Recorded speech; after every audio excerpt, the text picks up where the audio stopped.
Sports talk show in the Wabash Valley. That's what she said. On 89.7 FM WISU.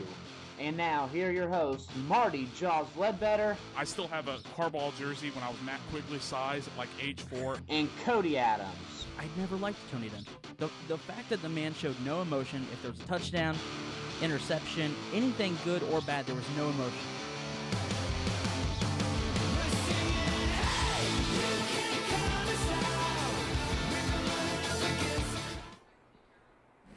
Hello and welcome to the first live video episode of Sports Extra, the Wabash Valley's best sports talk show. I'm Marty Jaws Ledbetter, and alongside me, as always, my co-host, Cody Adams. Cody, thank you for being here, being part of this first live broadcast video of Sports Extra. This is something that you and I both have pushed for really hard since July, and we've gotten great support from everyone here, SICK Media, Sycamore Video, and WISU. Absolutely. You know, it's just great to see everybody just get together and really do some great things. It's kind of like, you know, Sycamore Video would be like the macaroni. We're kind of like the cheese at Sycamore Media, and you know, just putting those together, you get a big helping of macaroni and cheese, and it's just a blast.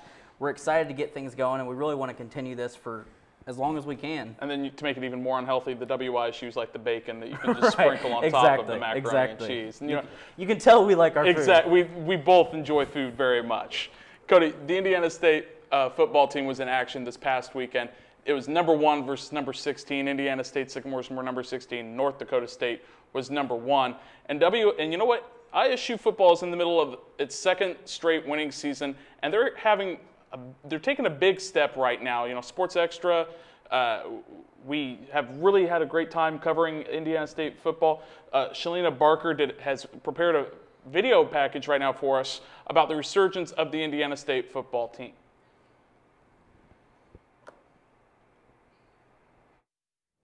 He played football at Indiana State. He grew up in Terre Haute.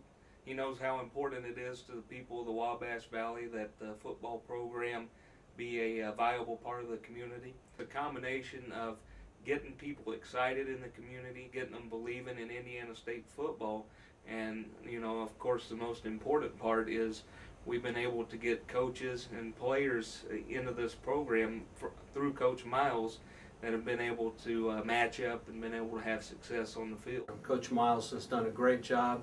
He inherited a very difficult situation. He came in here and brought in a quality coaching staff. He came in and was very selective in the kind of student athlete that he recruited. Young men that are quality in the classroom as well as quality on the field. Come out, tailgate, have a good time. Come inside the stadium, enjoy the game, and we'll be sure to put on a good show for you and give you something to cheer about and give you. Cody, you and I both know the importance of how awesome it is of Indiana State being back to, you know, winning. They're starting to go ahead and take steps in the right direction thanks to Coach Trent Miles and the great recruiting classes he's been able to bring in. Unfortunately, Indiana State was unable to beat North Dakota State this past weekend. They lost 27-16. A few years ago, you and I would have looked at this game and won an 11-point loss to the number 1 team in the country. That's a huge step for Indiana State football. But this is a game that Indiana State fully believes they were capable of winning. Oh, absolutely. And you and I called the game Saturday, and you and I also believed that they were capable of winning this game. They were in it pretty much all the way through. If not for 2 or 3 big mistakes, they probably could have pulled this out. Yeah. You know, they throw an interception off of a tipped pass. Ronnie Fauch doesn't get enough protection and fumbles the ball one time. That was the big key right there, was the fumble inside the Indiana State 15-yard line in the fourth quarter. Absolutely. And what it comes down to is just the fact that this team isn't used to winning. That is something that so many people don't understand, is that winning doesn't just come. You have to learn how to do it. Coach Miles says that they've bridged that gap of talent between the North Dakota States, the Northern Iowas, those top power teams in the Missouri Valley Conference. The issue now is just learning how to play with that talent and learning how not to make mistakes in the end of games and just execute and win games. And, you know, going off of what you were saying with the execution, we, you know, are becoming so used to seeing our offense and our defense play very well. This past weekend, the leading FCS rusher in the nation, Shakir Bell, he didn't have the game we're used to seeing. He had 16 rushing attempts for a total of 79 yards. This is only Shakir's second game of the season where he didn't get at least 100 yards rushing. Absolutely, and for him to not get 100 yards rushing, that clearly showed how important he is to this team. 100 yards may not seem like an important statistic, but it really is. He's one of the most important players on this offense, and when he doesn't get his touches and doesn't get his stats, it really hurts the team. It was a matter of, we were worried a couple times. He was a little injured, a little beat up, spent some time on the training table, getting ankles checked out.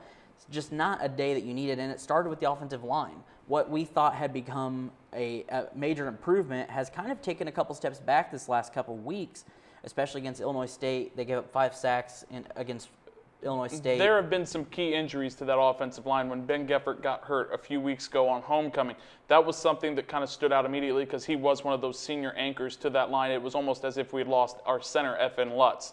Those two guys are the two most important people on that offensive line. This was his first game back this past weekend. But you're right, that Indiana State offensive line is still looking like they are trying to find themselves again. Well, and we've talked about the line doesn't have to be outstanding. With Shakir Bell and the speed he has, all they have to do is give him a little bit of a hole, and he can take the rest of it because he's so shifty and so quick. The issue was they just weren't giving him that little itty-bitty spot for him to get through.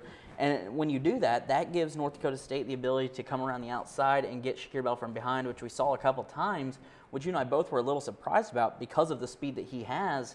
He just couldn't get outside, couldn't get inside of people and get some good yardage like he's used to. Ronnie Fouch really stepped up, though, for Indiana State. He went 19 of 38 passing attempts, the most he has thrown on the season.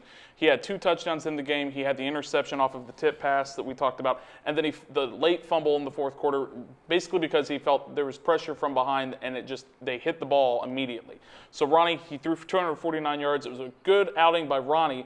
Unfortunately, it just wasn't quite enough for Indiana State.